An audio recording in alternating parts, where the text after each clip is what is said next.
There's a theory, a multiverse, many, an infinite amount of universes, all piled on top of one another, each with its own very, very unique separation. Maybe the colour purple is not the colour purple in another universe. Maybe right is left and left is right. And maybe there's some bigger things in the universe. Maybe there are some bigger changes in other universes. Maybe Max Verstappen doesn't exist. Maybe he's a 10-time champion. Maybe Jos Verstappen was a world champion. And maybe, just maybe, there is a universe in which Kevin Hart is actually funny. There might even be a universe in which the Ferrari move for Lewis Hamilton worked out. But it sure ain't this one. Anyway, looks like we're live. Hello. Welcome to Turn15 channel for round 23 of the F1 World Championship, the second last round of the season. We are 2 races, including tonight, and 1 week away from the end of the season, which means we are at the very least 7 days from knowing who will be F1 World Champion in 2025. And I get the feeling we could be about 2 hours away, pending red flags. We're about 2 hours away from seeing if the championship ends tonight. Lando Norris has the opportunity to wrap it up tonight. All he has to do is win. If he wins, he's in. It's over. Doesn't matter what Piastri or what Verstappen do. It's over. Let's see. Should be fun. 57 laps at the 5.419 kilometer circuit, Lusail, in lovely Qatar. Of an evening, a lovely way to go racing on a Sunday. It is incredibly late in my corner of the universe, so this is going to be, we're a month removed from Halloween, but believe me, this is going to be the zombie stream, so let's hope the race is going to be exciting. Now, the sprint yesterday, let's face it, was pretty fucking trash, to be honest. Not a lot going on. It's very, very difficult for the cars to follow each other here. There was talk overnight of maybe they could extend the DRS zone, make that a little bit longer. Maybe that would make passing easier. Doesn't quite work out that way. The biggest problem is they just can't follow through the rest of the track. It's a little bit like Monaco without the walls, to be honest, which makes turn 1 crucial today. Very, very crucial, because Oscar Piastri starts first, Lando Norris starts second, Max Verstappen starts third. The perennial fly in the ointment, the dark horse, George Russell, starts fourth. That is an amazing front 2 rows. That is 1, 2, 3, 4 in the championship, not in that order, but that is the top 4 of the championship. That is the top order of this race. Turn 1 is going to be absolutely immense. If Norris can nail the start, there's a good chance he could win. If Piastri nails the start, there's a good chance the title stays alive. If Verstappen nails the start, well, he needs to nail the start tonight. He needs kind of a miracle or anything to happen tonight, because he is 25 points, a full race win behind Lando Norris. If Norris finishes ahead of Verstappen at all, no matter what the position, it's over for Max. If Piastri finishes ahead of Norris, depends where, to keep the championship alive. Well, rather, Piastri will keep the championship alive, but how alive really, really depends. There's Oscar climbing into his car. I can spy Mark Webber just behind him. We're about, 4 odd minutes away from the start of the race, about 5 minutes away from the start of the race, so let's get to it. All right, now, making news. The sprint yesterday.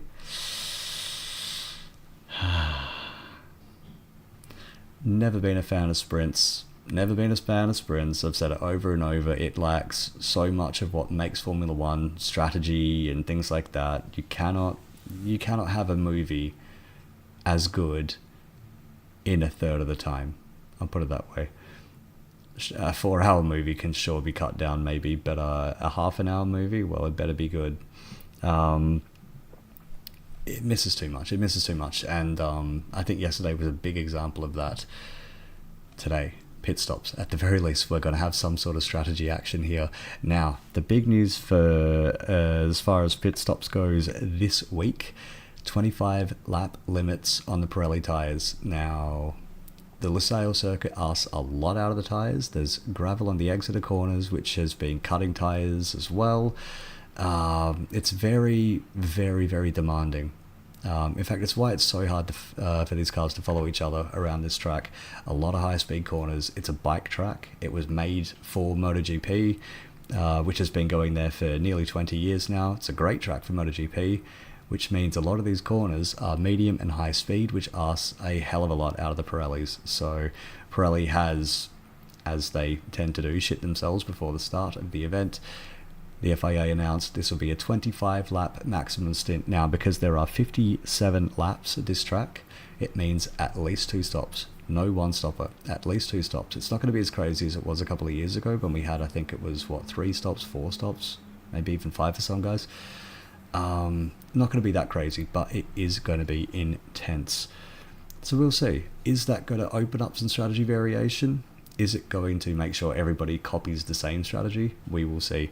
Now, the Sky's going through the grid. I think I'll do that quickly myself. So I went through the first 4. That's Piastri, Norris, Verstappen, and Russell. Oh, that's going to be good. Antonelli in 5th. Hadjar, amazingly 6th. Not amazingly because he's crap. Amazingly because that's a hell of an effort. Good stuff, Isaac. And Isaac Hadjar, according to all the gossip in the paddock, that is your Red Bull driver for next year. Should be announced at some point following the race before Abu Dhabi. Isaac, well done. Good season. Fantastic season out of him. Started horribly, crashing on the formation lap in Australia, but everything since then has been pretty much great. So good stuff, Isaac. Carlos Sainz 7th. Alonso in 8th, somehow rigging pace out of that dogshit car. Gasly in 9th, the same, somehow rigging pace out of that dogshit car. And then Charles Leclerc in 10th. The Ferrari punishment continues. And then Hulkenberg, Lawson, Behrman, Albon, Tsunoda are kind of the usual suspects around this part of the grid. Ocon, Hamilton 17th. It's just not getting any easier for poor old Lewis. And then 18th Stroll, 19th Bortoletto, bringing up the rear. Colapinto, who will be starting from pit lane today. So 2 pit lane starts for Franco Colapinto this weekend. What a lucky boy. There's George Russell sitting in his car. Eyes forward. No talking. Is that gum? Is that gum? Very, very intense. Max looks a little bit more relaxed. Looks very relaxed for a guy who needs to win. Needs to win. And ideally needs Lando Norris to not finish the race. There's Lando sitting in his car, looking a little bit relaxed as well. Let's see how he goes now. Had an okay-ish start yesterday. Wasn't the worst thing I've ever seen. Definitely wasn't great. Lost some ground into turn 1. He'll need to nail it today. Absolutely needs to nail it. Problem is, he's on the dirty side of the grid. It's a very dusty part of the world, this. The dirty side of the grid tends to be quite dirty, actually, so we'll see. 2 lights left, so we're about to get the formation lap underway. The tyre blankets are about to come off. Teams are about to leave the grid any moment now. There we go, and they start to come off.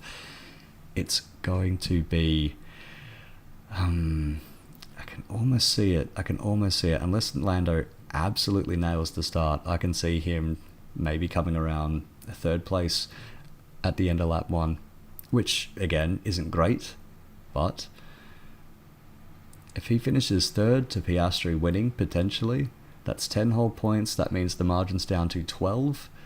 That's a little bit more doable. It means the pressure is quite back on in Abu Dhabi. Massive championship implications, this one, actually. Lando could get it done, or it could all fall apart. We will see. Now, starting tyres, what have we got? Hulk on the softs, Hamilton on the softs, Albon on the hards, Colapinto on the hards. Everybody else is riding the mediums. So Hulk and Hamilton looking to make up ground early. Starting on the softs, Albon, Colapinto looking to go long as they can. Now, it looks like the timing screen has once again shit itself, so who knows, maybe we can get this thing going properly. I don't know what it is with the timing screen this year. It has been so reliable for pretty much my entire time watching Formula 1. And this year it's just kind of shit. Here we go. So I just sync that up here. Got there. I should point out as well, the maximum tyre set, or the maximum tyre laps of 25, that includes any sort of safety cars or anything like that. So it doesn't matter if they're being pushed in anger. I think the formation lap, the cool down lap, those don't count towards the limit, but everything else counts as a full lap on the tyre. So that's just for us nerds out there to keep track of everything. Now, is that about it? Let's see. Nice shots of the crowd, but no shots of the cars on the track, so I can actually sync this thing up. No, it looks like it's going alright, actually. Yeah, let's leave it there. So, this is going to be very, very exciting. Very, very exciting. We are potentially very close to crowning a champion. Gary Neville, David Beckham, Steven Gerrard's been wandering around as well with his good friend Rio Ferdinand. It's like a little football club out here. I saw Metallica were on the wandering through the paddock as well yesterday. Actually, it's kind of funny. Usually a team or a celebrity or whatever, a team will host a celebrity and maybe they'll turn up in 1 or 2 garages maximum. Metallica, it looks like everybody wanted a piece of them. That's rock and roll royalty for you. So Piastri, Lando, Max. Now George is pulling up to his grid spot and he's stopped. Antonelli behind him. Actually, Antonelli's really come alive the second, let's say the third part of the season. At one point he was tied on points with Alex Albon, but now he's jumped him by about 70, so Kimi's really starting to get it done, which is great to see. He's a great young talent, but he is young, so as the kids would say, let him cook. Alright, Bortoletto's pulling up. We're going to be ready to start this race very, very soon. Any more news? Not really, nothing that I haven't really covered already. Adrian Sutil got arrested, which is pretty funny. Here we go. Green flag, 2 lights, 3. They're gone. Oh, Piastri absolutely nailed the start, and it's exactly as I was saying. Verstappen is going to nail him. 3rd place. Lando Norris, 3rd place. Looks like Kimi Antonelli's got the jump on George Russell as well. Carlos Sainz is up there. Fernando Alonso's up there. Oh, Lando having a little look, but he just can't quite get it done. This, I gotta tell you, the left half of the grid here is just a punishment zone. Oh. Left half of the grid? The right part of the grid, rather. Forgive me, it's very, very, very early here now. Little bit of movement there, but ooh, that's a Racing Bull's getting pushed very, very wide.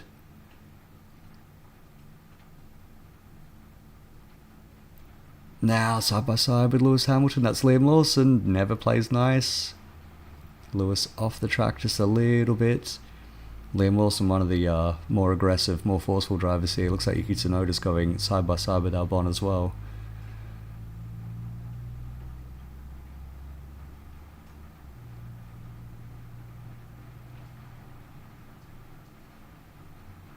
So here we go around the final corner for lap 1. Oscar Piastri leads, Verstappen 2nd, Norris 3rd. It's absolutely what Max needed. It's absolutely what Piastri needed. Norris down to 3rd.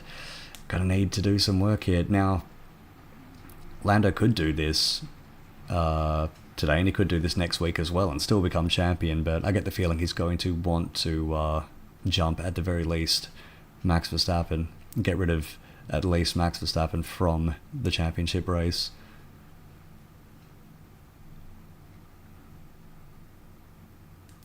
Good grief, George Russell down to 7th, so he's had an absolutely miserable start.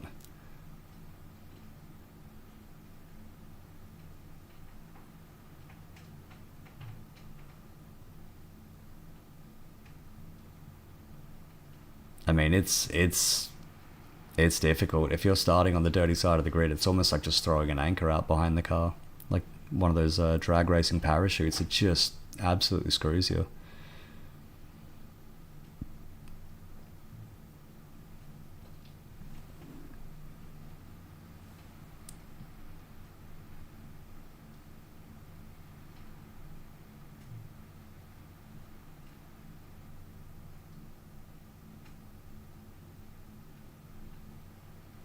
can see the top three are starting to put out little gaps now.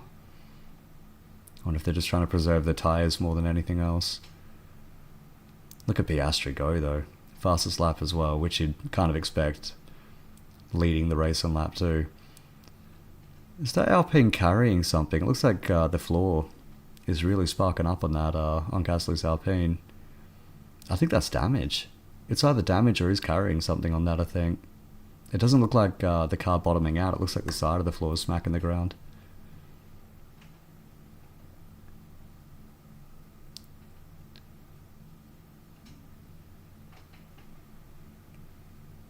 I wonder if he'll end up copping a black and orange flag for that. It looks like something's damaged on the Alpine.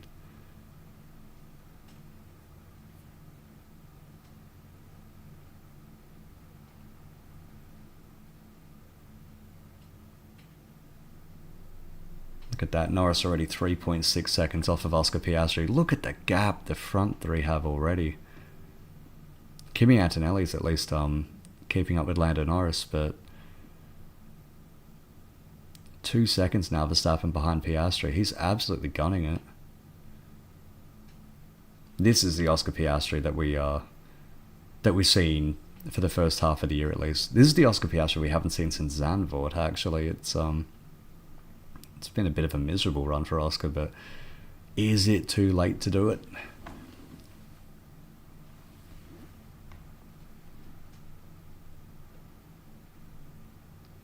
No, Gasly noted for rejoining, there we go, unsafely rejoining the track at turn 14, the second last corner. So I wonder if he's struck a curb or something, and maybe that's damaged the floor of his car.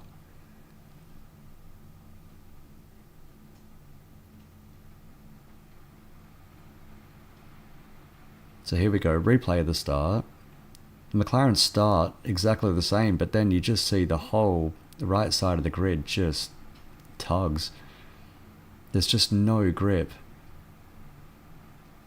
The problem is, even the grid spots, so they've had a couple of they had the sprint race yesterday and a couple of F2 races here as well, so the grid spots themselves are quite rubbered up, but everything else ahead of that, it's just, you just drive into dust. Which is why the actual start that Lando Norris got was fantastic, but everything else after that was just so bloody slow. It's a bit like running through sand on the beach. Now, what's this? Lewis Hamilton. Is this when he went side by side with Liam Lawson? Looks like it will be. Yeah. Whoa, very, very close there with the Racing Bulls, and yeah, just off the track a little bit there.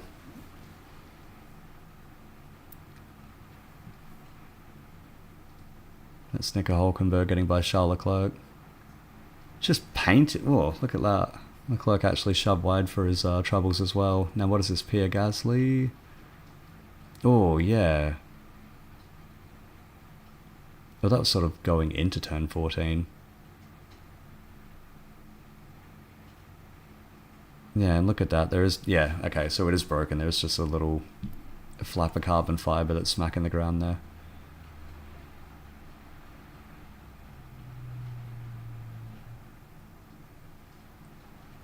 So Verstappen, Norris, reaction time, yeah, I mean, it's so close.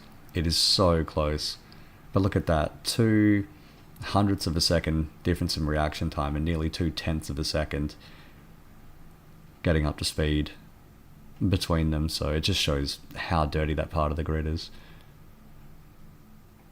Verstappen complaining about his car, as he has done kind of all year.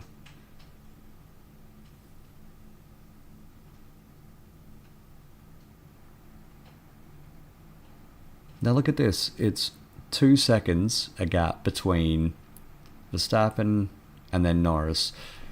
So Piastri to Verstappen 2 seconds, Verstappen and Norris about 2 seconds. I think they're just preserving the tyres here. Max Verstappen fastest lap as well, still about 2 seconds though behind Oscar Piastri.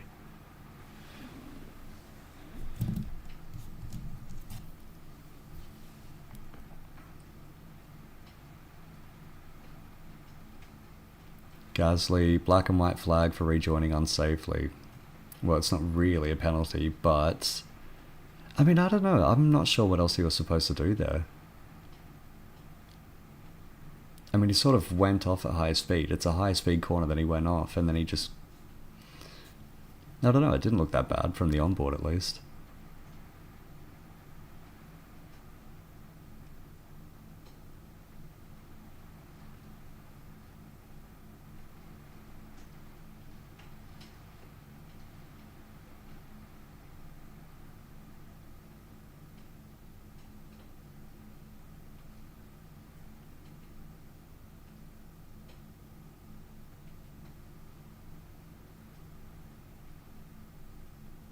It's an amazing view, that that in-visor camera on Lewis Hamilton right now.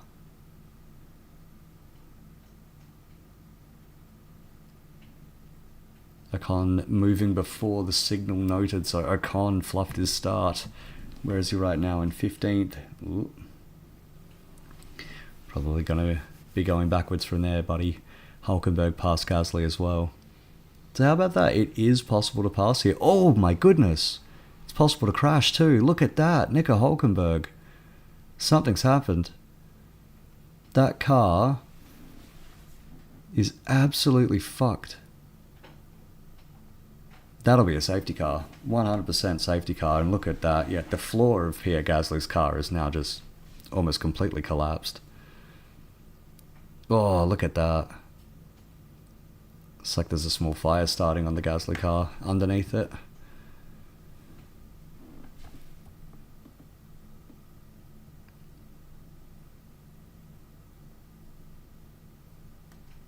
Well, this is interesting. I just said that they were passing each other, so I can only assume that they got a little too close to comfort coming out of turn 1. Now, who is going to pit here? Is anybody going to go for the pit stop? Not Piastri. Verstappen is going for a pit stop. Is Lando going to do it? No, he is not. Ooh. Now I wonder about this. Who else is coming in? Antonelli, Sainz, Alonso, Russell, Hadjar, all of them coming into pit. It's just the McLarens, it looks like, who aren't. Ooh. What's going on with Antonelli? He's holding Russell up as well. Antonelli very, very slow to get going there. Hamilton losing out the double stack as well. See, the problem with sending both of your cars through the pits this close to the start of the race is there's no real way to separate anybody here to minimize the double stacking. So here's a quite Stroll and the Sauber, Stroll and Bortoletto, or I suppose it'd have to be Bortoletto, having a little race out of the pits there. Hulkenberg doing a bit of a George Russell pose. Probably wondering why even bother coming out. So Piastri, Norris, Ocon is third. Because Piastri, Norris and Ocon haven't, well, they're the only ones who haven't pitted. Everybody else, it looks like, has gone through the pits. Now here we go, here's the replay. What happened here? So Hulkenberg's got to run. Ooh, goes for the outside. Ah, okay, yep. That makes sense. So the door's open. Hulkenberg's around the outside. Gasly...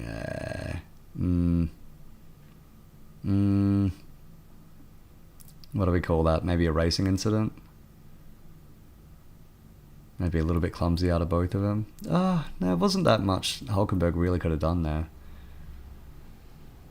I think Gasly's probably at the edge of steering, the edge of adhesion himself as well. Hulkenberg, I gave him loads of space. You did give him a lot of space. He was right on the edge of the track.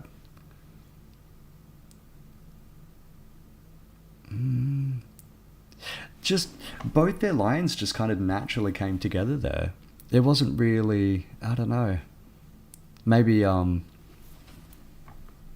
maybe Gasly thought that he was going to go a little bit wider because it was very close there. Maybe he thought he was going to go just a little bit wider. Oh, Ocon has a 5-second penalty. Ocon is in the pit, so I wonder. They've only just announced that as well, so I wonder if he's actually taken the 5 seconds or if that call came too late.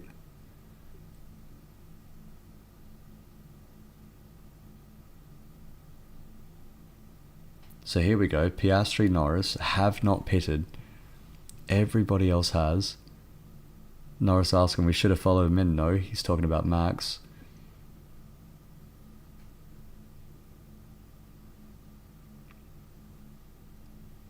Aha. So McLaren want to keep their options open for pit stops here.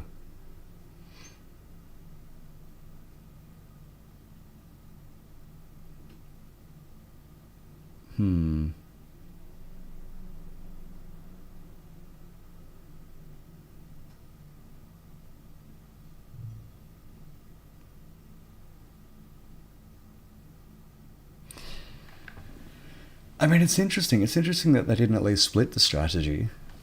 They must be absolutely convinced that this is the right way to go. Now, what happened with Kimi Antonelli here? Hit his marks okay. The pit stop was fine.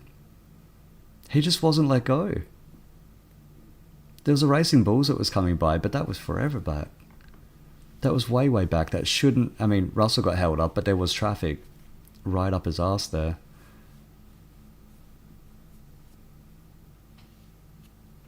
Yeah, Leclerc got held as well.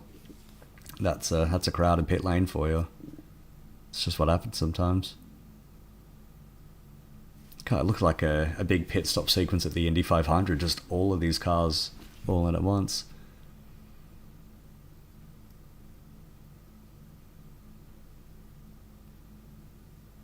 Right.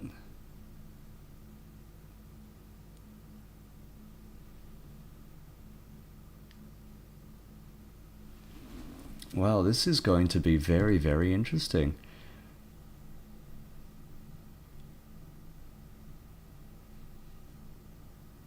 Here we go, Verstappen radio.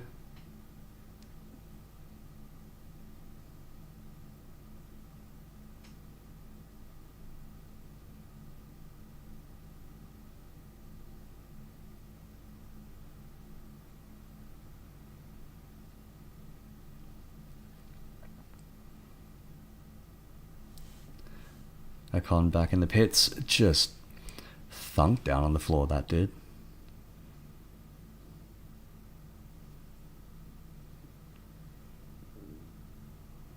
So Red Bull telling Max as well that McLaren's going to have to push hard on the restart to try to build a gap. We actually have strategy variation today, and thank you McLaren for giving us that. My goodness, there's actually a lot more strategy variation than I thought here. I thought everyone would just do the exact same thing. So Lando, the goal here is now good pace until 25.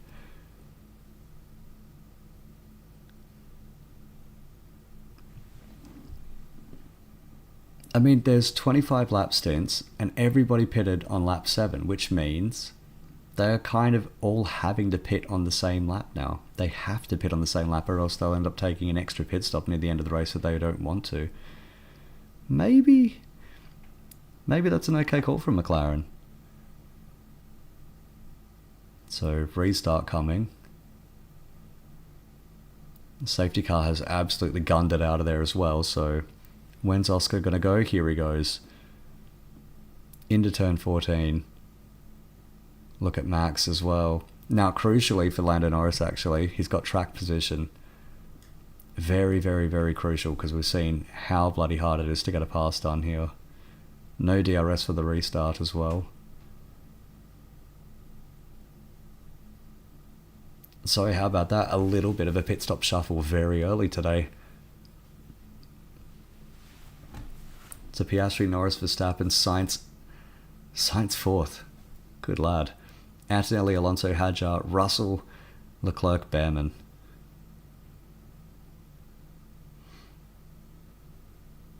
Lawson Sonoda as well together on the track.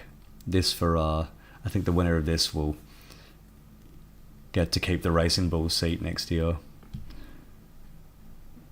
The loser gets locked in a freezer and never let out again.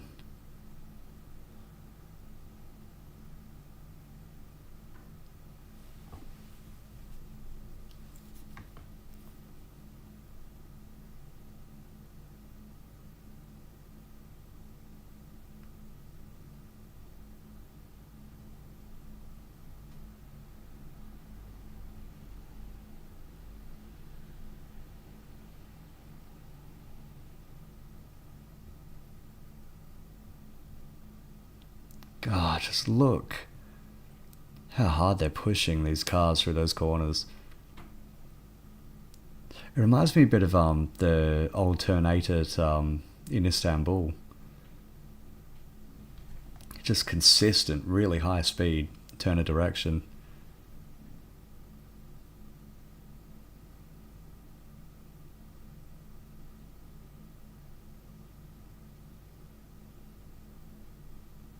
Now, what this helps as well,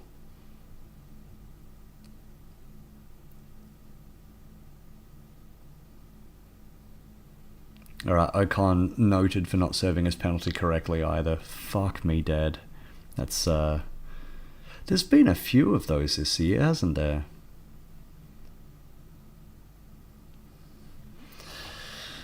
Well, what can you do?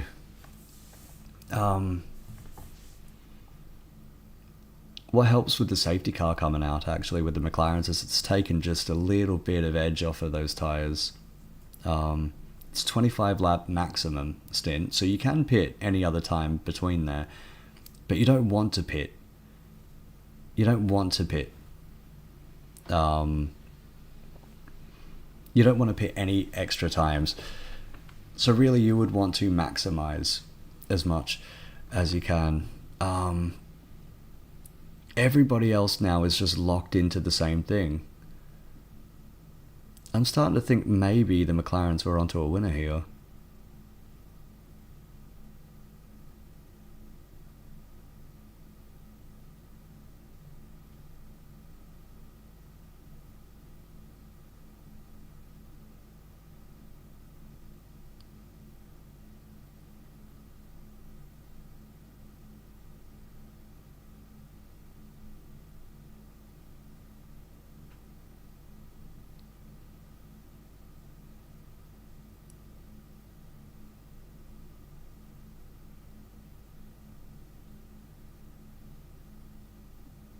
Oh, okay. No further investigation for Ocon's time penalty, so whatevs.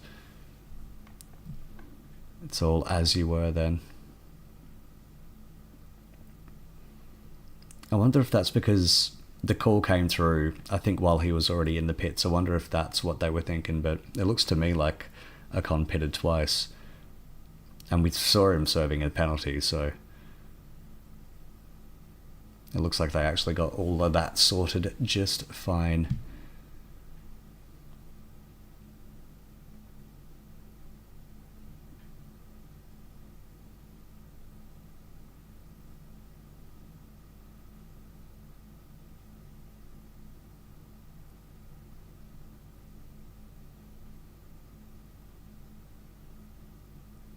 I tell you, it's a hell of a sight being at the track and seeing these cars do high speed changes of direction, right to left to right, whatever it might be. It's just phenomenal, and I'm just looking at those cars barreling into turn 14, going through 11, 12, 13, and it just looks phenomenal.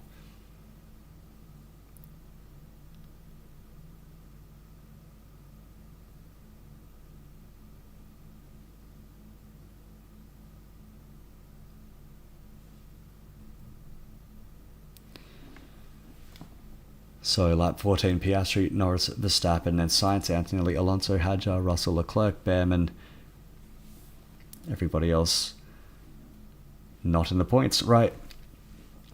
Now, one thing that came up actually in the news that I want to talk about, Leonardo Fornaroli, F2 champion as of today.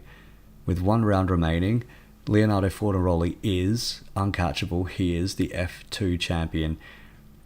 And to my knowledge, he's not linked to any F1 program. There's no future really for him in F1. And I mean, definitely there's no seats available next year. Red Bull aren't interested, which means the house is full.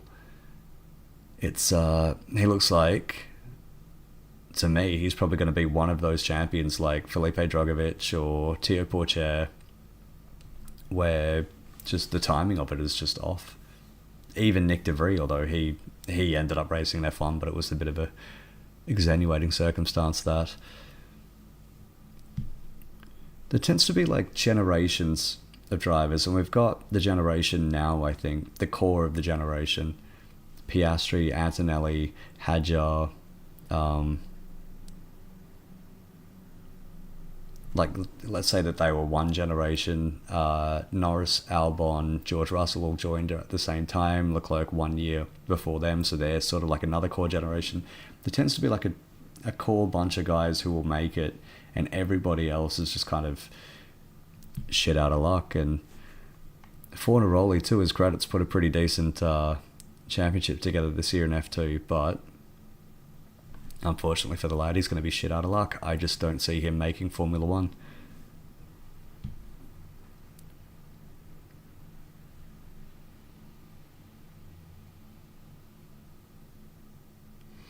That said, even if he is F2 champion, even though he was an F3 champion, without a race win in F3, which is a big red flag to me. No pun intended. I don't know. I've watched Fornaroli race, and he's good. He's decent. I think he'd be great in the World Endurance Championship, or if he chooses to live his life this way, Formula E. But he just doesn't really strike me as F1, which is a hell of a thing to say about an F2 champion. But some years are better than others.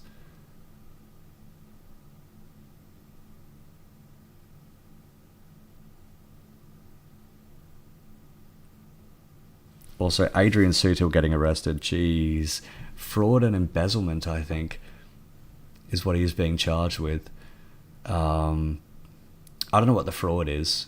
I think somebody asked him if he was an F1 driver, or if he used to be an F1 driver, and he said, yeah, well, I was really good too, and that was the fraud. Stroll, yellow flag infringement noted.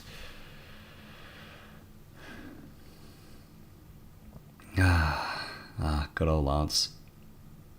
Bortoletto as well, yellow flag. Yellow flag infringement. Alex Albon, yellow flag infringement. What is going on here? Okay.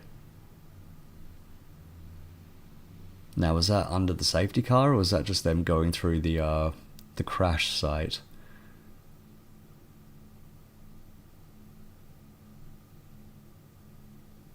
Well, potentially something's going on at the back of the grid there.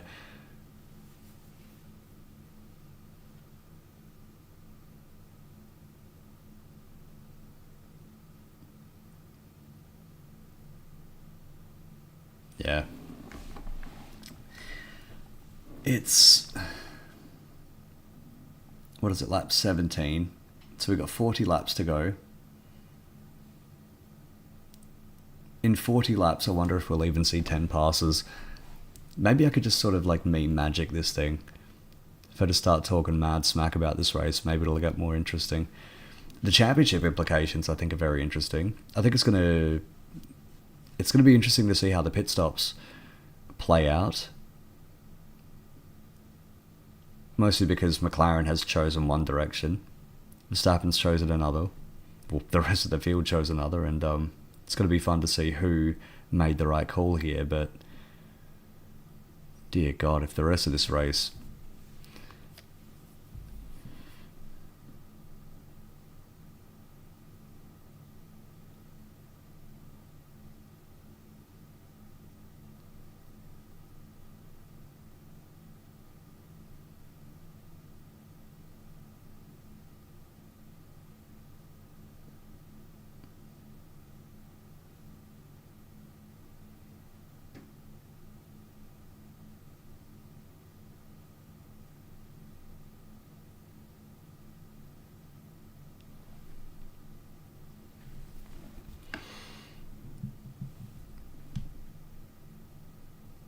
Oh, and actually, what I was saying yesterday during the sprint, that maybe Christian Horner will be joining Aston Martin next year once his leave runs out.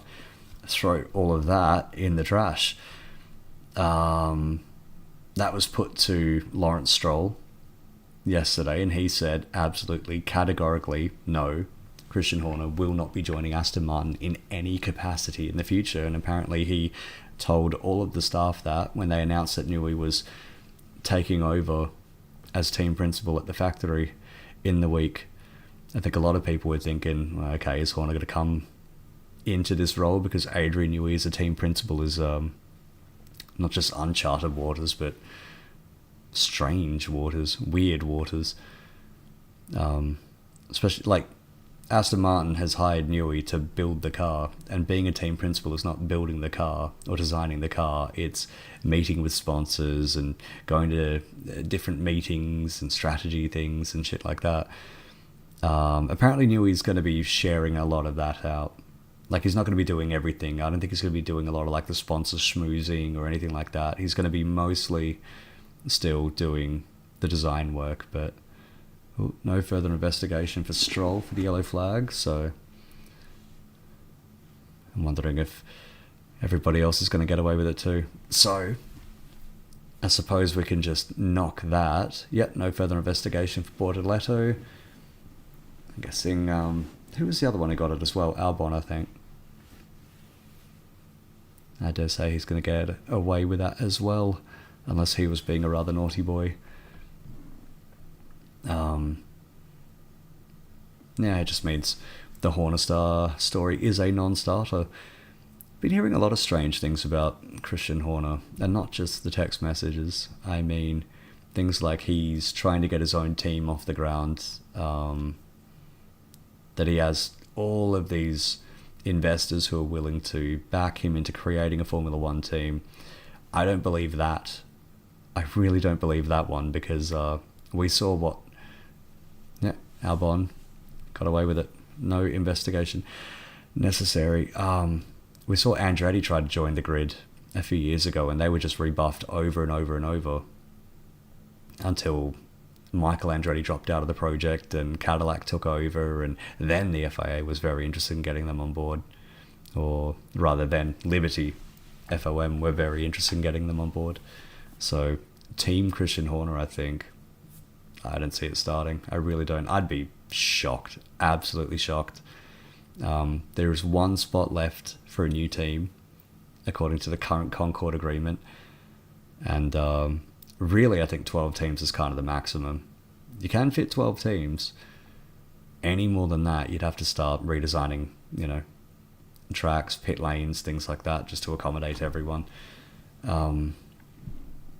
I get the feeling the FIA wants to keep the 12th spot open for a manufacturer potentially to join.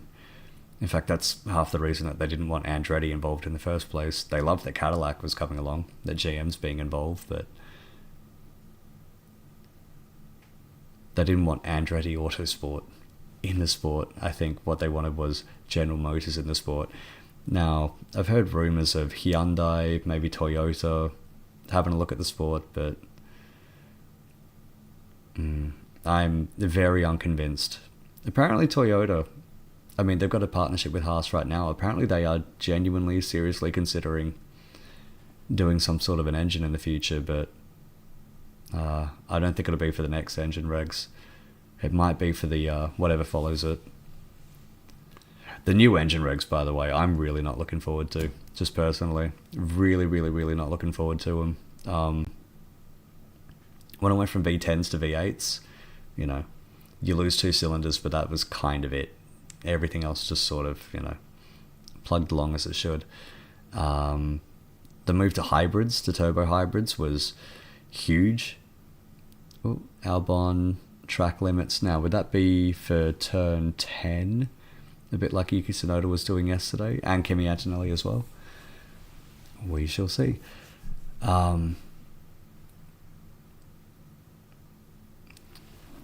Forgot what I was talking about.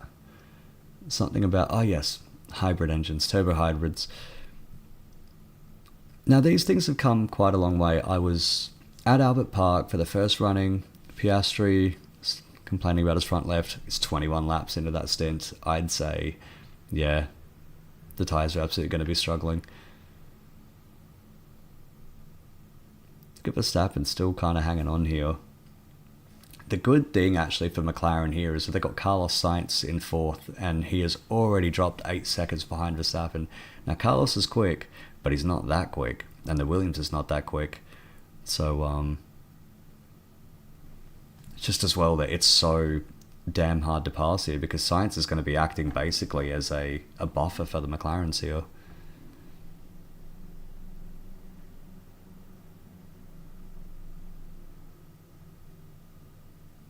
Now what's this? Alex Albon. For track limits, this is, I get the feeling, going to be exactly what Tsunoda did yesterday, and it is. There's kind of nowhere else to really take the piss for track limits here. Not without dipping a wheel into gravel. Now, I was at Albert Park for the first running of the turbo hybrids, and the difference was staggering. The sound, the reliability, all of that sort of shit. And Renault, Honda, they had massive problems. Ferrari had some problems in the early years of the turbo hybrids. Everyone's kind of got a hand on them now, like a good handle on them.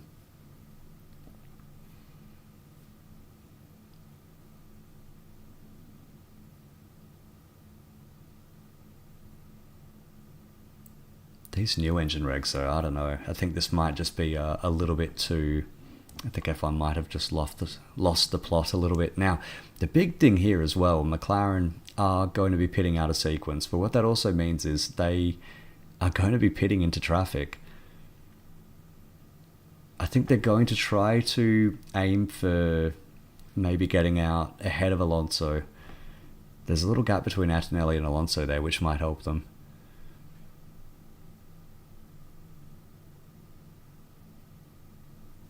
Come down one, so I think they're talking about tyre pressure on the Lando Norris radio.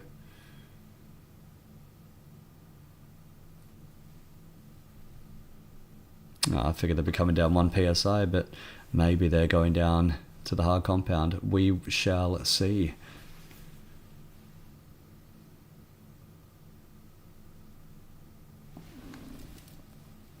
Either way, yeah, half and half electric and ICE delivering the power next year. I'm very unconvinced. I think the whole engine regs were set not really even strictly as competition, but just more of like a way to entice manufacturers into the sport. Like, hey, what if we give you this wacky shit to make? It doesn't really give a good product, if you know what I'm saying. And the fact that you've got the different aero modes and everything else about the sport, like, you know, getting weight off the cars and all of that, reprofiling the aero, all of that is about making it easier on the engines. It's not about really anything else.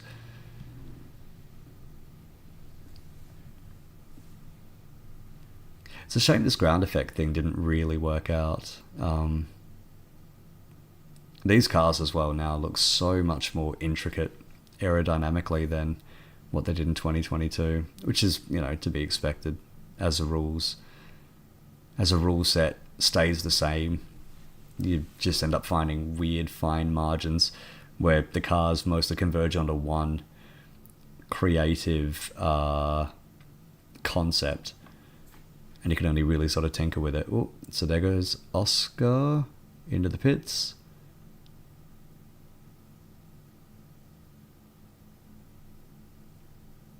So Oscar will absolutely come out of this pit stop sequence ahead of Lando Norris. Oh, that's not the fastest stop, 3.1 seconds, not that quick. So here we go. And Oscar will be coming out into this gap. Can he get out in front of Fernando Alonso? Surely he will. Surely he will. Yes, he does.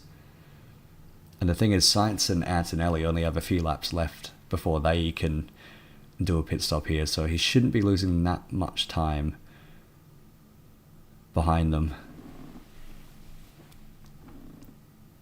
So, yeah, Lance is going to have to pit now because it is lap 25.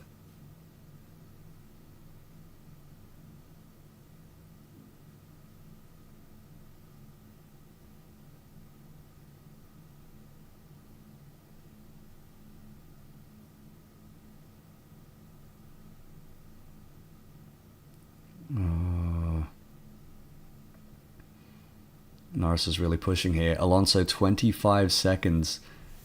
25 seconds behind Lando Norris here. This is going to be very, very close, I think. There, Lando goes into the pits. Max Verstappen takes over the lead, as you'd expect. McLaren's going to have to nail this stop. They're really going to have to do it right. It was okay. 2.2 seconds. Seems slower than that. It's actually pretty quick. There's Oscar. Ooh, maybe he'll be alright. Maybe he'll be alright. Oh, it's going to be close. Oh, it's going to be very, very close. Oh, it's going to be very close. I think he'll be okay, but it's going to be very close. There he is. Oh, almost side by side. Yeah, I think Fernando's going to let him go here. Oh, jeez.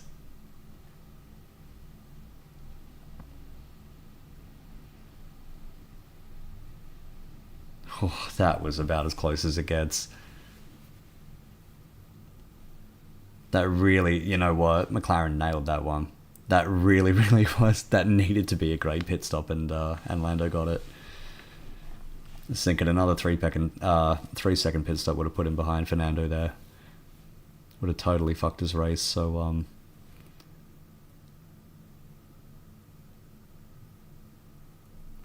you lucky boy.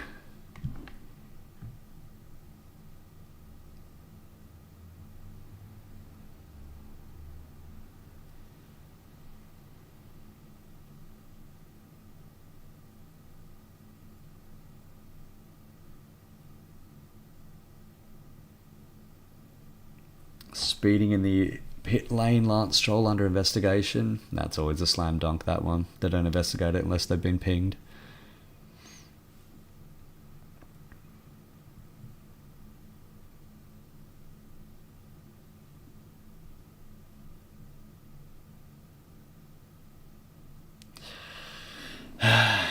No one's fucking passing. You cannot pass at this track. And it's a shame that we're actually having to fucking come back to Qatar so often as well, because this track, this track, this time of day, in MotoGP it works brilliantly. F1, everyone has to pit on lap 32, right? Says Piastri. Yes, that's correct. Stroll and Gasly, though, have pitted out of sequence.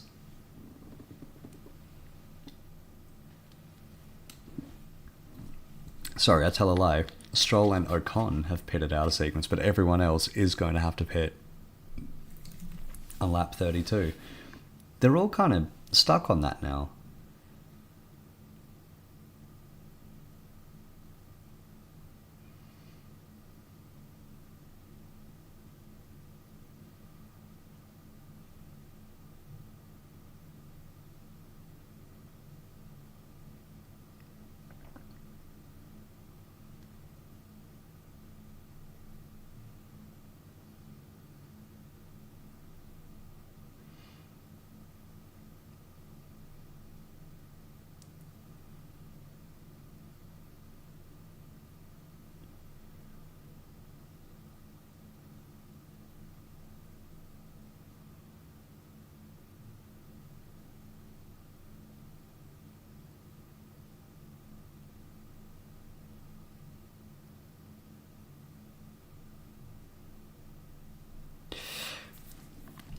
It's interesting, this. I mean, look at the rate that Piastri and Norris are catching Antonelli here. He's only, 1.7 seconds behind. They're going to have to pit again, but they'll have to pit on lap 32.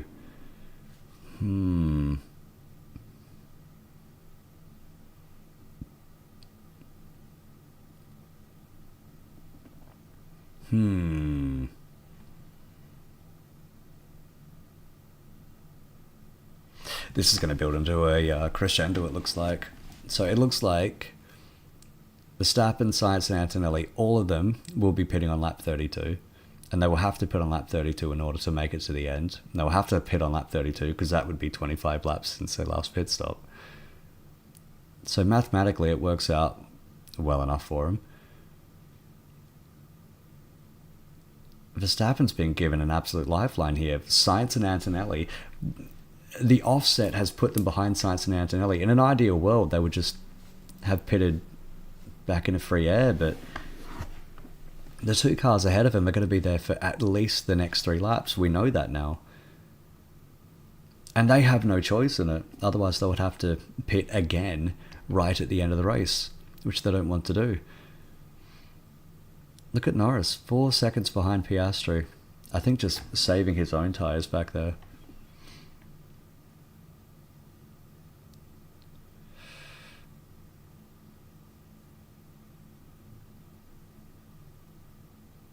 This could be a massive, absolutely massive for Max Verstappen.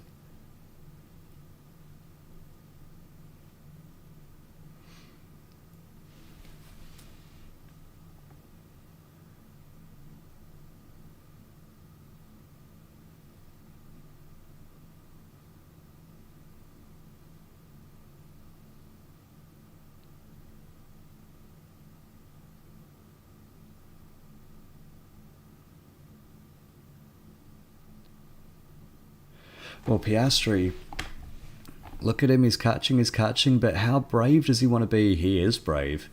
And right through on Antonelli. Look at that, a pass at Lusail, who would have thought? Into turn 1, Piastri up into 3rd, Antonelli down to 4th. That's, it shows you just the speed differential you can get when you can come off the final corner so much quicker.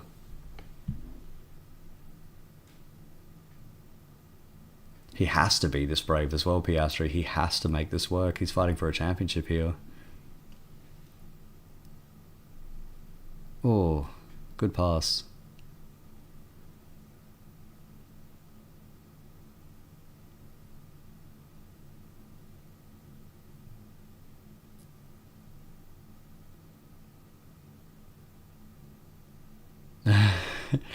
Leclerc crying to teacher about George Russell in turn 10. It's part of the game, innit?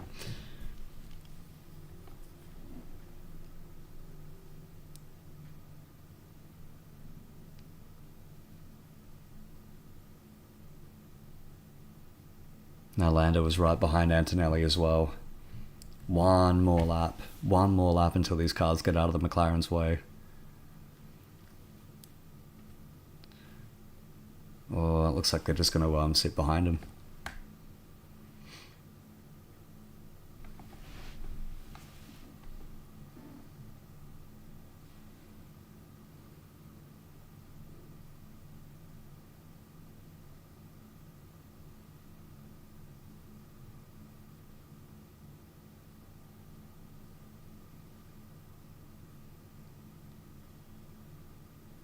I feel like turn 10 is almost the Joker in the pack here. Who's going to be getting it right and who's going to be getting it wrong? I mean, shit, there were 2 5-second penalties yesterday in the sprint. Ironically, for cars that were racing right with each other. So it didn't really affect anything in the end.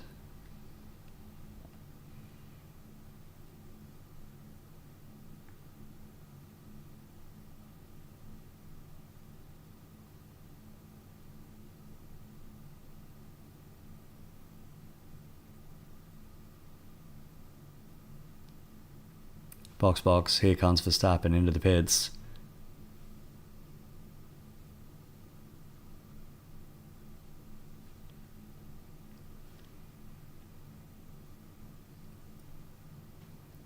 Oh, is Norris going to be able to get by Antonelli? Nah, not going to make it. Doesn't work. So both the McLarens losing more time here. This is just brilliant, absolutely brilliant for Max Verstappen.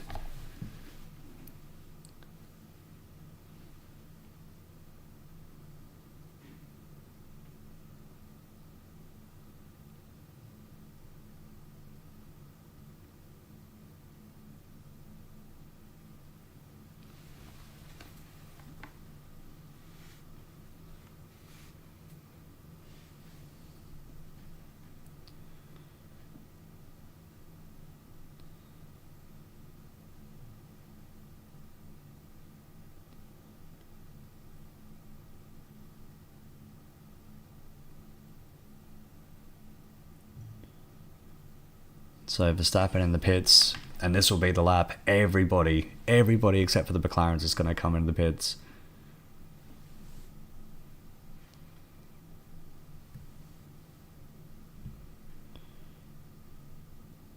Decent stop out of Max, 2.5. It's just kind of exactly what he needed. The McLarens have been released. Piastri and Norris, clear air ahead of him. Both of them passed the Red Bull. Now they really need to put the foot down and see what they can do.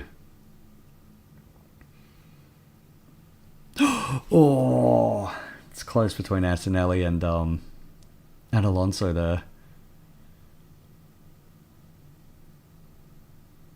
Oh, Russell's going to be held up. No.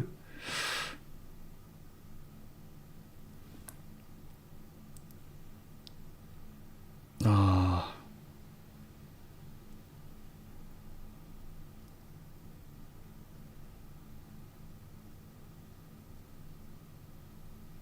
Russell behind Hadjar in the end then, so that's how that worked out.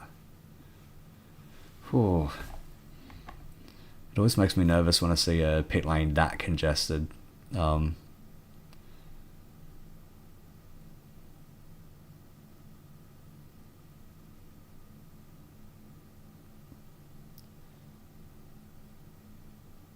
Alright, and now everybody's pitted and everyone's back out. God, that was quick. You know, normally we're waiting laps, several laps, if not, half the race for the pit stop shuffle to really sort itself out, but that one was very quick. And because it's so congested, we're actually getting a lot of movement here. Now, Ocon's up to 6th, but again, he has not pitted. Not in that sequence.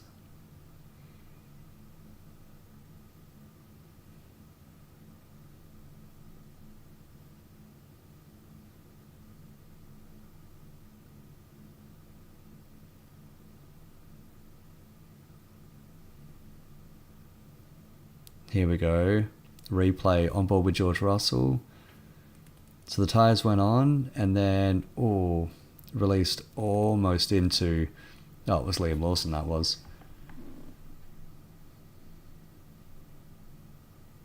Yeah. Behrman, unsafe condition noted.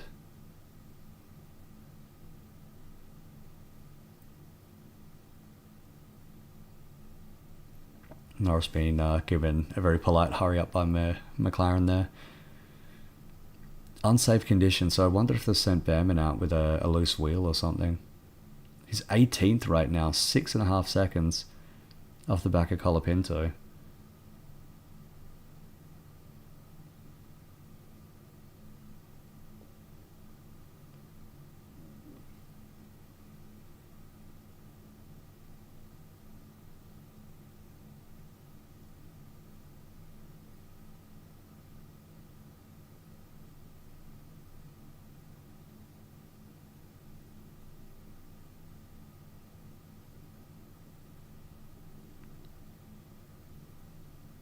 So Verstappen being reassured about the tyre that they put on, that being the hard. The McLarens are both on the mediums. Again, they still need to make another pit stop. What's interesting to me is Bortoletto on the soft tyre, so unless he's going to stop again, is he really going to get that many...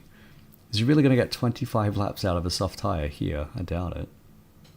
Surely not. Ocon finally in the pits.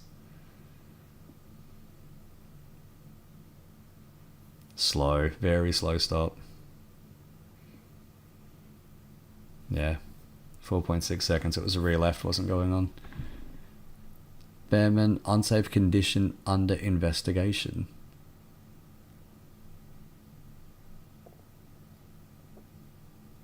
Ollie, this is why you don't go bareback, mate.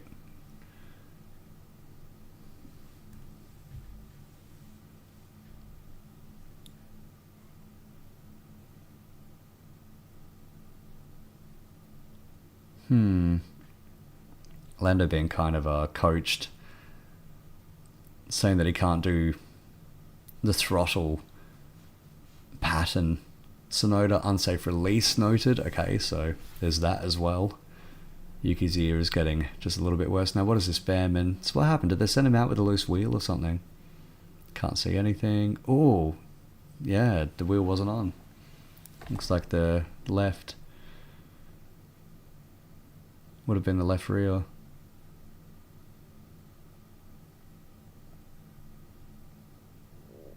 Yeah, there goes the jack. I'll put the tyre on, and there he goes.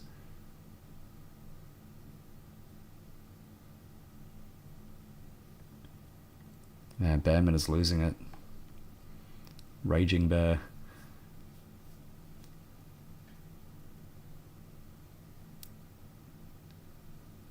Now, you know what?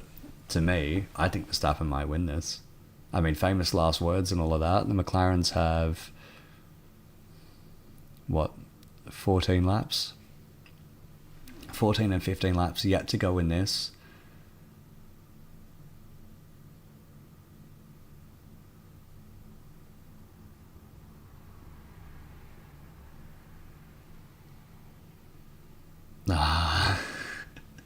You know what? The longer this goes on, the more I'm thinking Verstappen's going to win this.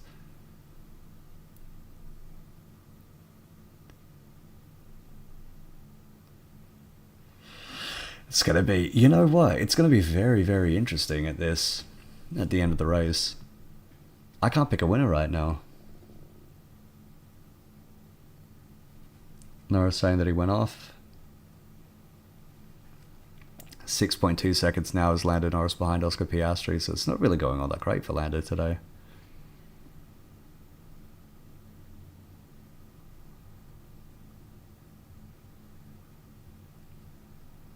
So I'm assuming that he's just gone off through the gravel or at least hit a curb pretty hard there.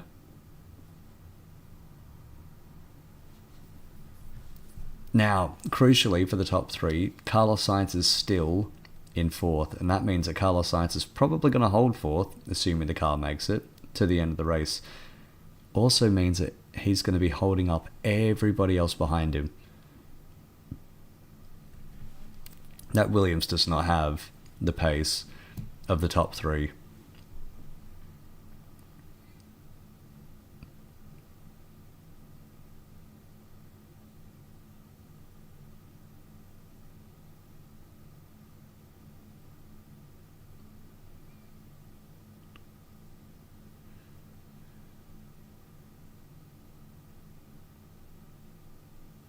Okay, here we go. Replay Lando Norris. So where is this?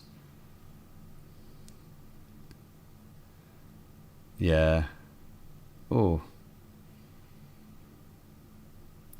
Actually, no, that'll be alright. That wasn't that bad of an off.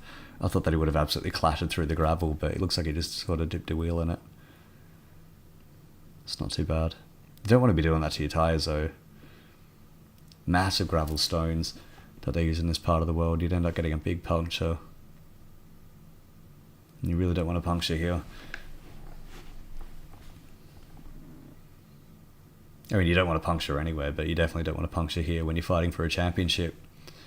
So Piastri, 6.7 seconds now ahead of Norris. Verstappen has closed the gap. It's under 2 seconds. Ooh. I mean, Norris at the very least is not going to let him get away. Now, what McLaren could do is they could be tricky. They could tell Verstappen, well, not Verstappen. I can't really tell Verstappen anything. They could tell Lando Norris to hold up Verstappen. A lot easier said than done.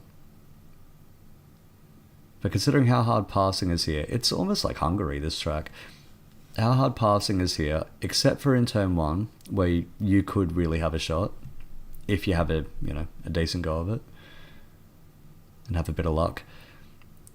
Norris could potentially hold Verstappen up for the rest of the lap. As long as he nails the last corner, he should be able to keep the position.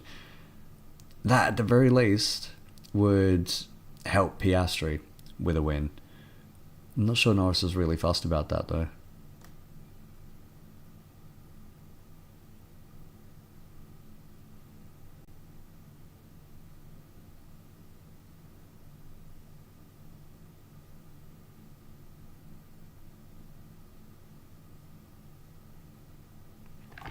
Yeah, I'm really starting to think Verstappen is going to win this race. The McLarens are right there. Now, what's science? Piastri's definitely got science covered, so that's fine. Norris is close to getting science covered for the pit stop, so that should be okay. They should have clear air when they come out, assuming there's no safety car. They should have clear air when they come out from their pit stop in about 10 laps time. But Verstappen is just pushing. The hard tyre is going to last this distance as well. So I'm guessing the McLarens are just going to throw soft tyres on and then just absolutely gun it for the end.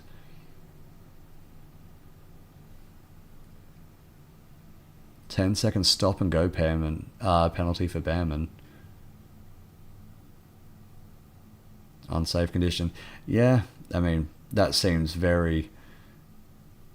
a very big penalty, but the FIA really doesn't like cars being released into the pit lane, potentially onto the racetrack, without all four wheels attached to the car. They really don't like that. I can't remember what year it was. It was, I think, around 2011-ish. Was it 2013? At the Nürburgring, Mark Webber had a wheel just yeeted off the back of his car because it wasn't tightened right. Ended up striking a cameraman in the pits, who was hurt, but he was relatively okay, so they kind of got away with that, but that really put the shit scares off him.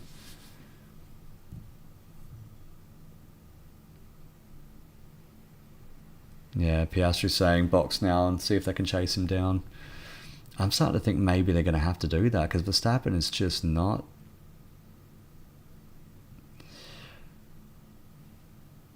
I was just wondering, like, if you're Piastri, do you really want to box now? It probably might be a good idea. Now, what is this? A replay of Piastri? Is he going to go off as well? Or like a less severe version of what Lando did?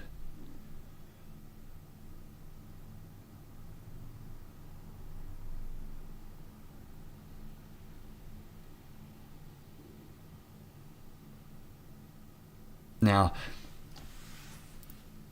McLaren absolutely... This is what they were saying before as well. It gives them flexibility in their strategy, which I think is this, but...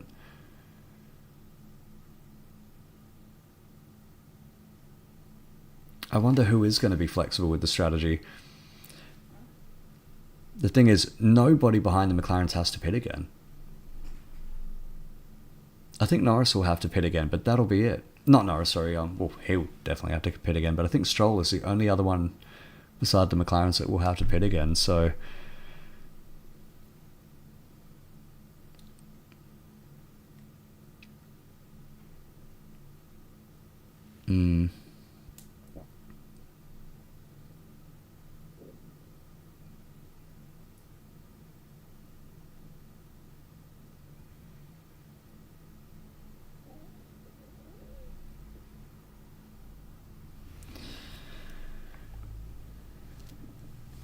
Yeah, you know what, I'm just looking at the timing board here. Verstappen's going to win this. Verstappen is absolutely going to win this race. What are we, lap 42? Unless... Oh, Russell Hadjar just swapped positions. What's that in turn 1, turn 2?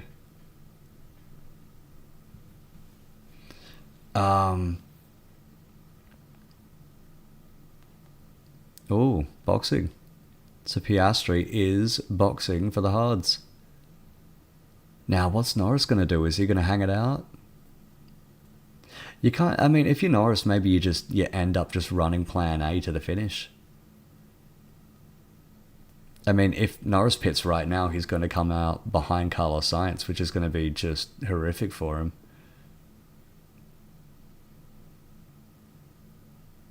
Norris really needs to get a gap going. In fact, Verstappen is only half a second behind him now.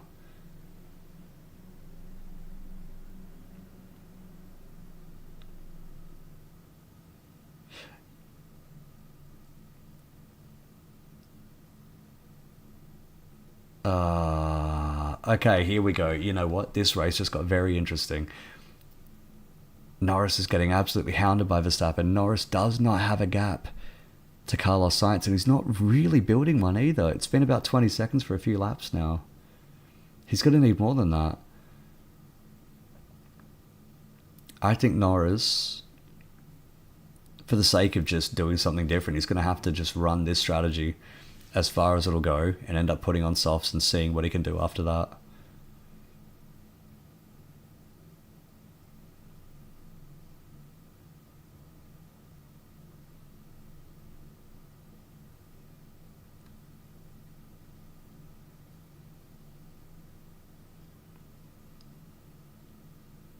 You know, this race has actually become very, very interesting.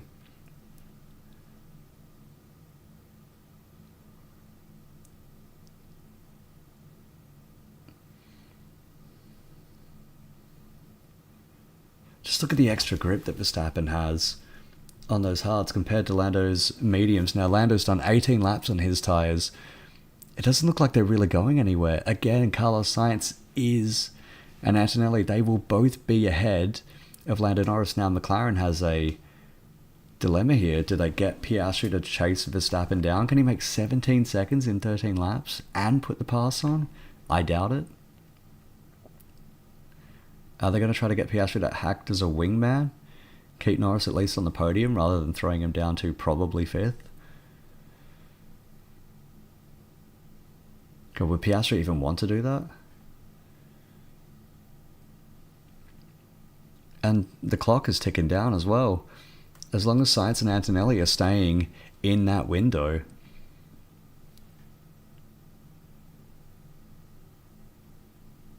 McLaren really can't pit, but they have to. Oh, they're going for it. I guess they're just going to tell Lando, you're going to have to get past Antonelli, you're going to have to get past Sainz, and then just settle for 3rd.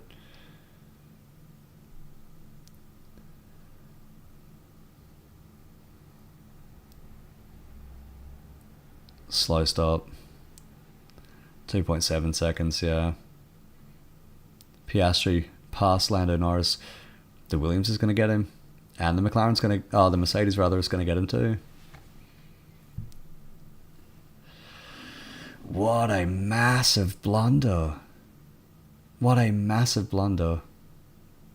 Well, Lando really needs to get the shit going now.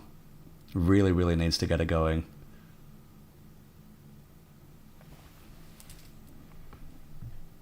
I mean, my... George Russell, black and white flag for track limits, which would have to be turn 10. George, come on, mate, stop doing that. Verstappen free to push, says the radio call from Red Bull. You know what? This is massive. This is huge for the championship. Absolutely huge.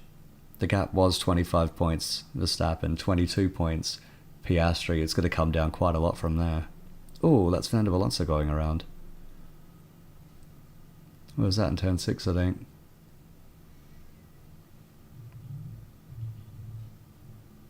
Now this is Russell and Hadjar. So Russell was ahead for a little bit and then just got kind of, not pushed wide, just sort of went wide. Okay, so that's what the track limit would have been.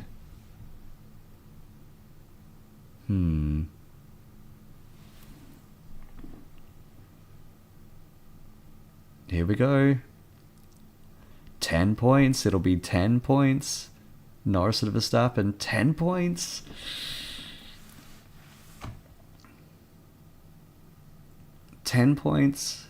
Oh, I tell you, next week just got very interesting.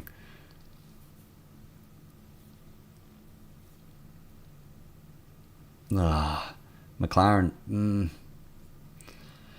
Well, James Vowles said it earlier. He would have pitted one of the McLarens. Probably you can take, you could experiment with the car behind.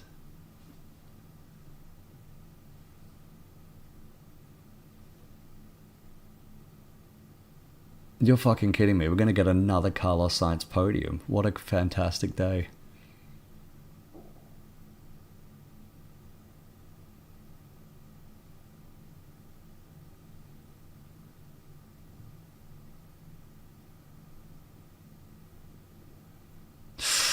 Oh, Norris with a big moment.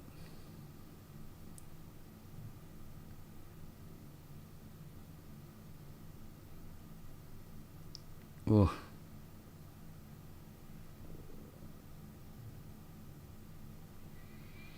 Now this is going to be crucial. This could be crucial. This championship, it just will not die, will it? It could have been over. Push flat out to the finish, says Colour Science. He reckons he can get the podium. He reckons he can get the podium. He's got 10 laps to hang on here. Lando Norris, 3 seconds behind Antonelli. Then he has to pass him. Then he has to catch up. Another 2.5 seconds to Science. Then he has to pass him too, just to get back on the podium. I don't see it. I think Lando's missed the podium here. I think McLaren's fucked them. I think McLaren have repeated. We saw it out of them last year a couple of times. A few times, actually. Throwing away probable race wins with bad strategy.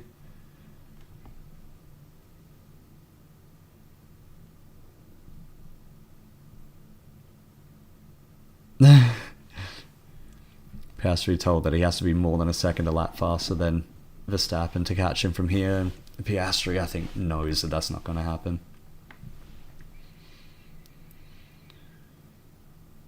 Yeah.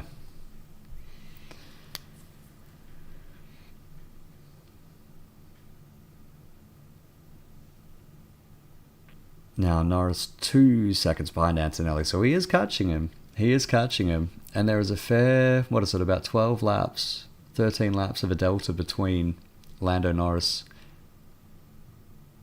and Kimi Antonelli with the tyres, so Antonelli's tyres will be screwed by the end of this. Although the hards, they won't be as worn as the mediums. It's big. Norris needs it. He needs fourth desperately. It'll be an extra 2 points, which could make the difference. It could make the difference. 10 points.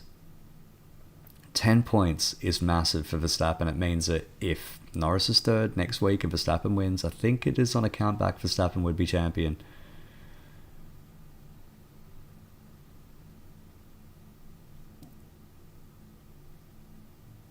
If Norris can get fourth, it's 12 points, which makes it just a little bit easier for him. I mean, fucking nightmare for Norris. He was looking at potentially closing the championship out tonight, and it's just not happened.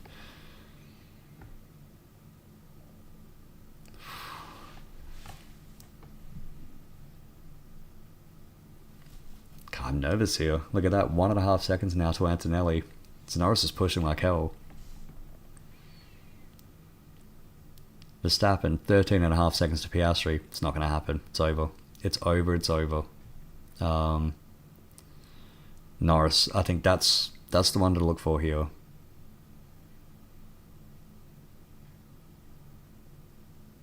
I mean, 10 points is still a fairly okay gap. It's a fairly okay gap. But it does mean no one can fuck up next week. And Norris, well, historically, he's never been great under pressure. 1.3 seconds. Well, the pressure's on here, so let's see how he goes. 1.3 seconds to Antonelli. Oh, this is intense. This is very intense. I did not expect this race to be this interesting. I really, really didn't.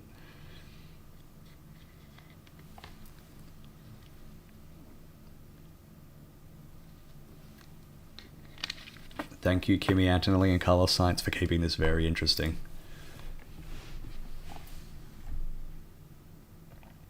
What an absolute choke job by McLaren as well, I gotta say. I mean, it really makes the Vegas disqualification. It really puts that into perspective, doesn't it?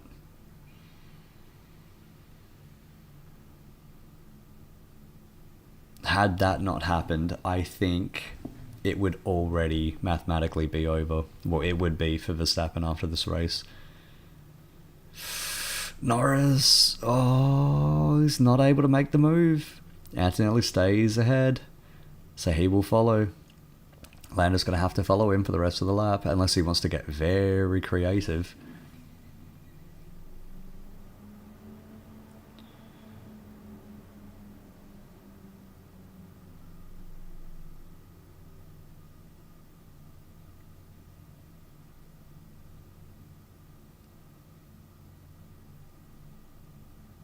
How about that?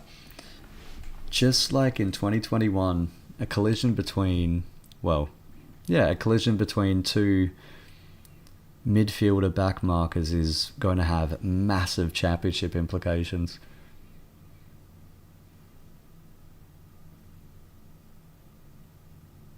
Stroll dropping down the order because he's just pitted.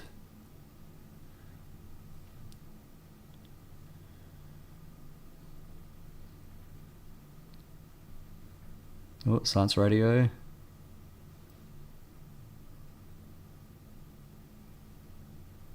So science is saying just push, push, push. He needs to push as fast as he can so that he can stay ahead of Norris. It's going to be hoping that Kimi can keep him behind. Lando's not... He's even further behind this time. Whoops.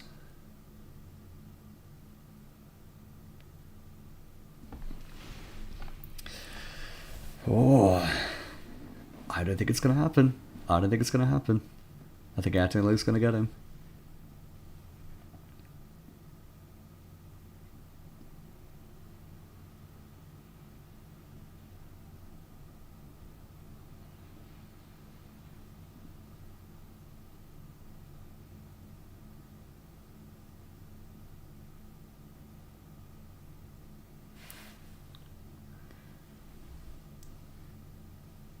The fuck, Carlos Sainz is saying that something's fallen off the car, potentially.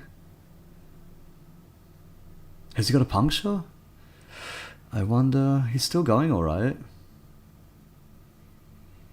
Just saying that he's got a understeer in right-hand corners.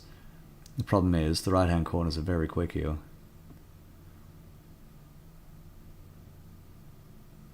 Here we go. Here we go. Lando is very close this time. Much closer this time. DRS opens. Oh, he's going for it. He's going to have to send it. He's way too far back. He's way too far back. I don't think it's going to happen. I don't think it's going to happen. I think he's... The problem is there's really nowhere else.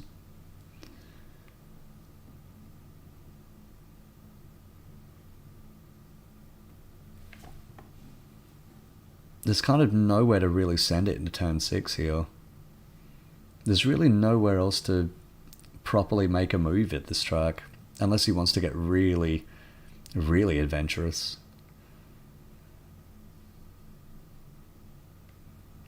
Either way, 5 laps to go. Verstappen, Piastri, Sainz, Antonelli, Norris. I did not have that as my top 5 going into this race, I tell you. Absolutely amazing.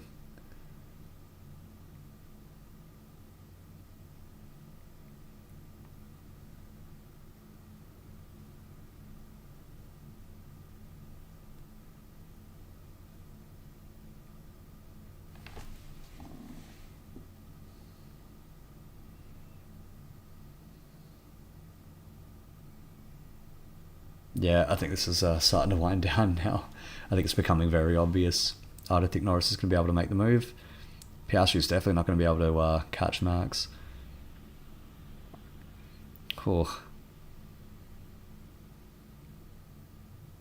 And I got to tell you, this is all McLaren throwing it away. It really is. It's just McLaren throwing this away. If Verstappen goes into Abu Dhabi 10 points behind Lando, the impossible job could yet be on. It really, really could be. Abu Dhabi as well is not an easy track to make a pass. It's easier than this track, but it's not an easy track to make a pass. Which makes qualifying next week absolutely crucial. It's going to be the biggest laps of Norris and Piastri's lives.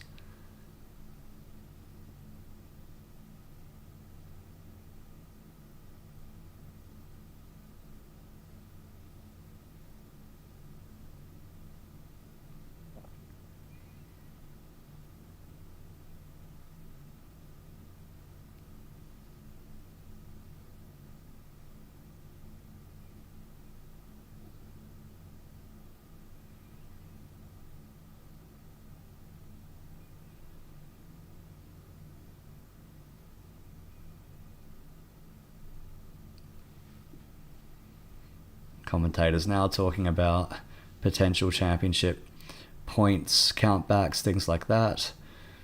I tell you, if Verstappen were to win next week at Abu Dhabi and Norris finishes third, Max, and this race stays the way that it is, Max would be champion on a countback. You would have to have Oscar Piastri play the team game, even though he is mathematically in for a championship. Absolutely amazing. And also, I tell you what, I wonder if Verstappen's going to be regretting giving away all of those points in Spain now, because he lost a decent chunk. He would have lost around about 10 points with that.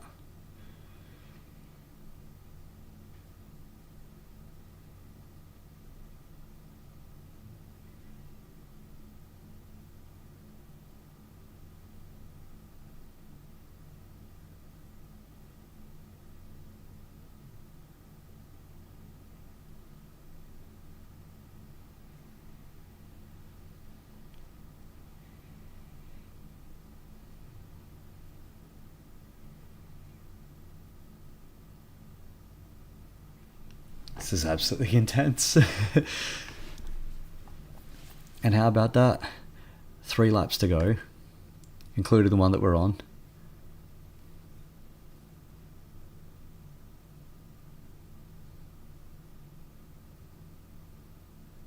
Oh my god, Charles Leclerc radio. I forgot Charles Leclerc was in this fucking race. Leclerc 9th, Hamilton 13th. Fuck me dead, Ferrari. It's just not working, is it? Just not working. How about that? Perhaps there also exists a universe where Kevin Hart drops the flag on the track. Come on, chuckle, fuck up you get. So Verstappen, Piastri, Sainz, Antonelli, Norris, still 1, 2, 3, 4, 5. Then Hadjar, Russell, right behind Hadjar actually. What in the fuck's going on back there? Looks like Russell's actually got ahead of him. Puncture, that's a puncture. That is a puncture for Isaac Hadjar. I was wondering, because they were up around turn, 5? I was thinking, how on earth did he make a pass there? Hadjar's got a puncture. Uh-oh. And he's right at the end of his stint. Everyone's going to have to... There's only 2 laps to go. Nobody's going to take a pit stop here just to be safe. This is going to be like Silverstone a few years ago. Everyone's just going to have to gun it to the end and just hope for the best.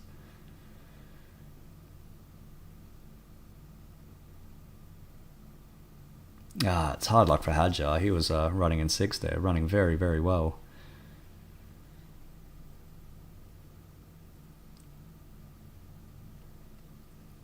Oh, goodness. I wonder if that might be the only puncture that we see today.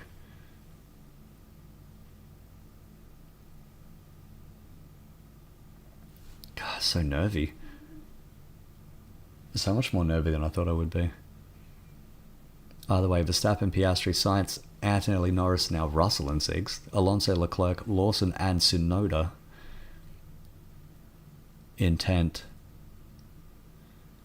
Tsunoda, who apparently was told this week that he will not be... Oh, Antonelli's gone wide.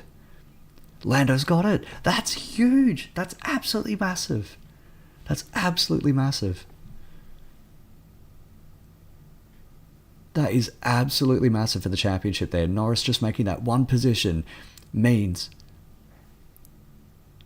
that's Hadjar still crawling around back to the pits. That is absolutely crucial. That is 2 more points for Norris. What that means is, if Verstappen wins next week, Norris just needs a podium. That potentially could be huge, huge, huge, huge. 12 points. 12 points would be the difference. Oh. That could be huge. That will mean all Lando needs is a podium next week. First, second or third, it doesn't matter. All he needs is a podium and he's a champion. That's really it. That's what it comes down to. If Norris is on the podium, there is no way Verstappen can catch him by that many points.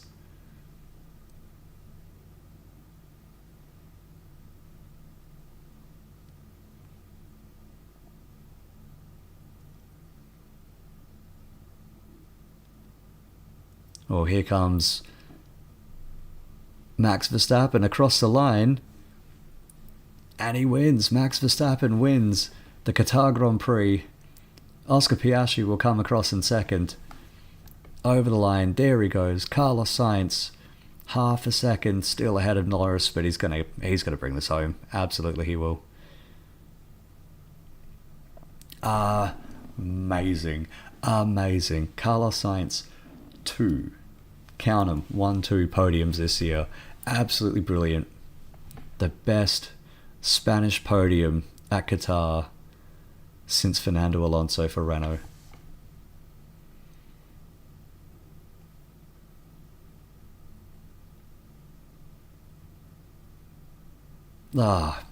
Amazing. Well, that is huge. Championship's going to Abu Dhabi. Max Verstappen's now second in the points. Wow. Amazing. That was a quick race as well. It's only just gone 90 odd minutes. And Max is stoked. That's absolutely massive. So, Verstappen, Piastri, Sainz, incredibly. Carlos Sainz on the podium. Absolutely chuffed with that. Lando Norris 4th. Then Antonelli, George Russell, Alonso 7th. Great points. Great race, Fernando Alonso. Just the one spin to worry about. Leclerc in 8th. Lawson 9th. Tsunoda 10th. Whew, that was actually very interesting by the end. My goodness, I did not think it would be that fun. See, wasn't that so much more fun than the sprint when you actually had strategy and other things like that involved? That's all I'm saying. Albon 11th, just missing out on points. Then Hamilton, Bortoletto, Colapinto, Ocon, Gasly. Stroll has retired. Hadjar retired. Behrman retired. Hulkenberg crashed. That's it. That's the running order. That's the top 10. Fireworks are going off. Fireworks in the air. Fireworks surely in the pits. There's Carlos Sainz Sr. Rally champion. Dakar legend. Amazing. Carlos Sainz on the podium. Fucking brilliant. You know what? I was just going to scoot off to bed as soon as this race ended, but absolutely not. I want to see my boy on the podium. Well done, Carlos. Well done. Absolutely fantastic.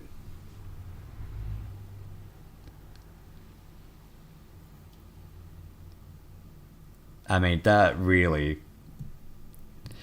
And I think Carlos Sainz was weighing this and Alpine for this year. I mean, Gasly 16th, Colapinto 14th. I get the feeling that he actually made the right call there.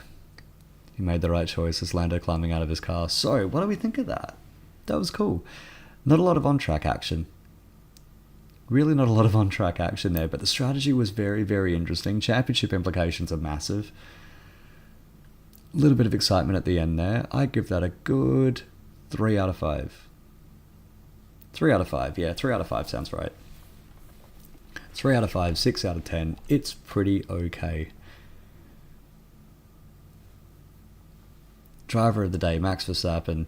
Yeah, just nailed it. He just is relentless. He is relentless. He is inevitable. In a lot of ways, he's unstoppable.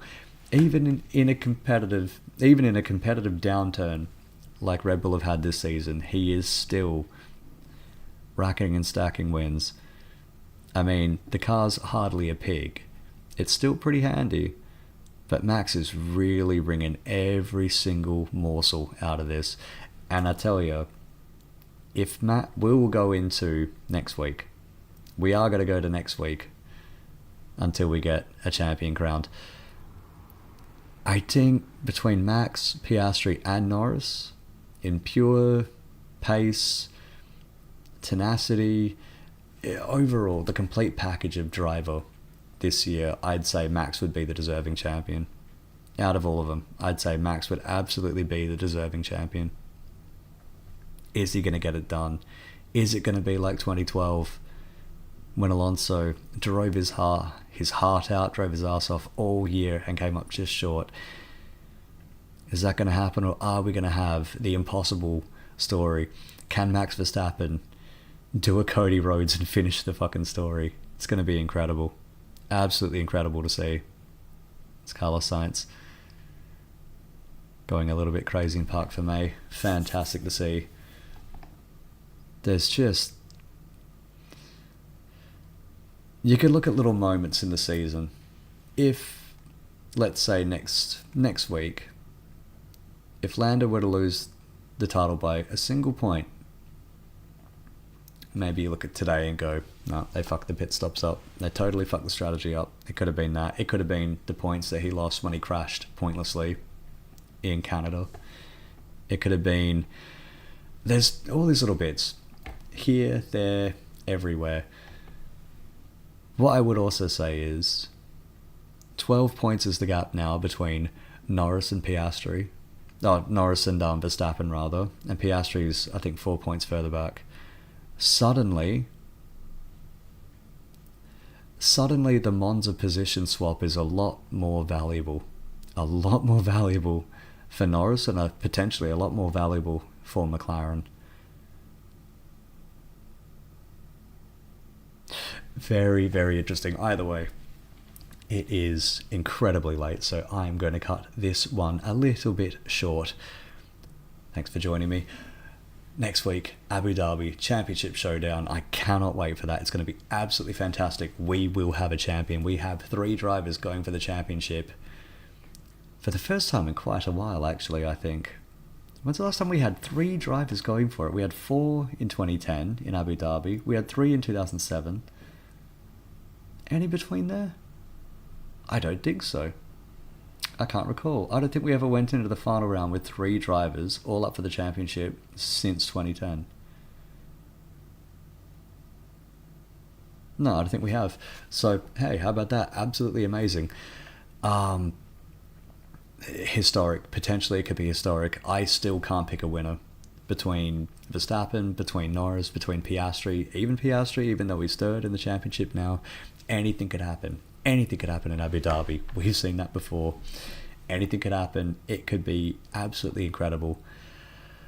I can't pick a winner. I cannot pick a winner.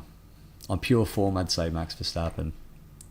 With the points advantage, I'd say Lando Norris. Anything could happen. Could well be Piastri as well. It's going to be great. Can't wait to see you next week. I hope you'll join me. Hope you had fun today. That was a great race. That was a great race. Well, no, it wasn't a great race. It was an interesting race, I'll put it that way. An interesting, like trying to figure out who stole your sandwich at work. It's interesting. Either way, hope you'll join me next week. Hope you had fun. I'll catch you all soon. Ta-ta for now.